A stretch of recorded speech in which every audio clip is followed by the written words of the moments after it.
Photo d'une nuit torride, Britney s'éclate avec un étudiant. Elle était dans la piscine à moitié nue. Elle avait les seins à l'air avec un verre d'alcool à la main. Un scandale de plus. Après Britney, mariée, enceinte, divorcée, rasée, bourrée, arrêtée par la police, on avait presque oublié que son vrai métier, c'est de chanter. 9 ans après son premier tube, la collégienne Sainte-Nitouche change de registre. Pas encore en vente, son nouveau titre s'entend déjà partout. Les paroles sont explicites. Au début, elle dit « It's Britney Bitch », donc c'est Britney la salope. Donc en fait, c'est pour montrer aux paparazzi qu'elle s'en fout complètement. Cette nouvelle provocation ne va-t-elle pas nuire à sa carrière? Pire, lui faire perdre la garde de ses enfants.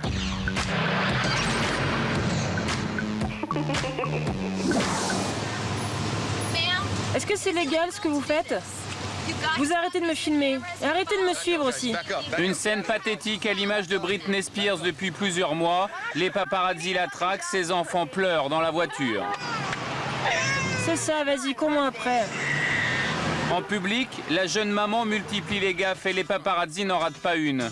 À deux doigts de faire tomber son bébé, en train de conduire son fils sur les genoux. Elle laisse son enfant en plein soleil sans protection. Dernier dérapage, Los Angeles, 8 août dernier, ce jour-là, Britney a la garde de ses enfants, mais préfère jouer au docteur avec un étudiant. Pas de bol, il balance tout à la presse. L'assistante m'a dit, tu sais quoi? Britney a trop envie de coucher avec un mec ce soir. On s'est embrassé, elle s'est agrippée très fort et a serré ses jambes autour de ma taille.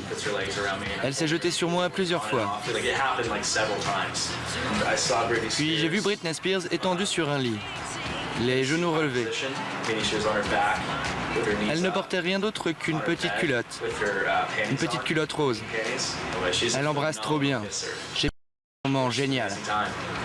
Bah voyons, pas de quoi se la raconter non plus puisque le prétentieux est resté sur sa faim. Mais le mal est fait, Britney est en passe de perdre la garde de ses enfants. Comment peut-elle encore se sortir de ce naufrage et parvenir à reconquérir son public? Allô maman, bobo. Elle a un petit côté enfant gâté aussi, qui a toujours tout eu, à qui tout a réussi. Donc en effet, je pense que faire des concessions et penser aux autres, c'est quelque chose auquel elle n'est pas très habituée. Pourtant, Britney fait des efforts. Pour garder ses enfants, elle tente de se faire soigner. Elle entre en cure de désintoxication pour en partir 2 jours plus tard. Il n'y a pas eu véritablement une prise en charge complète qui aurait pu aboutir à une véritable guérison. Sortie de cure et Britney se rase la tête. Le monde entier la pense folle à un cheveu de l'internement. Nouveau scoop, selon les fans, Kevin, l'ex-mari de Britney, voulait soumettre la crinière de la chanteuse à une expertise toxicologique. Britney se rase le crâne pour ne plus laisser aucune trace de tout ce qu'elle a pu consommer comme différentes drogues. Pour la garde des enfants, tous les coups sont permis. Sa mère, sa sœur, son manager, tous laissent tomber Britney pour rallier la cause de Kevin. Mais tout comme ses cheveux, Britney reprend du poil de la bête. Elle accuse Kevin d'être plus intéressé par ses 750 000 $ de revenus mensuels que par ses enfants. Largement de quoi embaucher un détective pour faire suivre son ex. Kevin est une personne qui va dans les bars le soir, qui a très fréquemment été surpris avec des prostituées. Et je pense que si Britney veut trouver des circonstances aggravantes pour Kevin, elle n'aura vraiment pas de mal à en trouver. Mais moi, je dis que Britney aura la garde de toute façon. Ça c'est sûr qu'elle aura sa garde.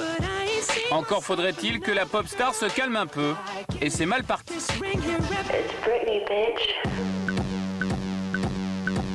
Image volée sur le tournage de son dernier clip.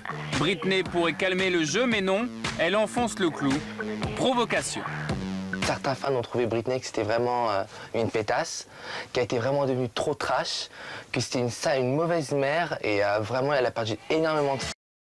Depuis 4 ans, en effet, pas un album ni même une chanson, mais des tonnes de couvertures dans la presse People. Moyen efficace sans doute pour ne pas se faire oublier. On peut se demander en effet si c'est pas du marketing pur. Il y en a peut-être une petite partie, en effet, ça lui a permis d'exister dans les médias finalement pendant toute cette période où elle faisait rien. Britney Spears a quand même vendu 85 millions d'albums dans le monde. Donc c'est une vraie star internationale, mais c'est pas non plus la bébête que la presse People veut nous faire croire. Je pense qu'elle est très intelligente Elle sait s'entourer, elle le prouve encore sur cet album. Si son nouvel album, attendu début novembre, cartonne, pourquoi Britney se calmerait-elle? Le week-end dernier à Las Vegas, on l'a aperçue en boîte de nuit, dansant sur son propre tube. La classe, réveil difficile, elle oublie un petit détail, cherchez bien, mais c'est pas grave, ça fait vendre. Britney, si elle fait plein de bêtises ou plein de conneries, eh ben on l'aimerait toujours Britney, parce que tous les gens sont intéressés par elle, pour savoir ce qu'elle a fait, quelles bêtises elle a fait. C'est vraiment, ils sont tous intéressés par Britney. Donc même les critiques qu'on peut lui donner, les gens l'aimeraient toujours Britney. Bah ouais, on l'aime Britney. Ras la gueule, hein, la bagnole. Et pour l'année modèle, je dirais 78, au vu de la calandre.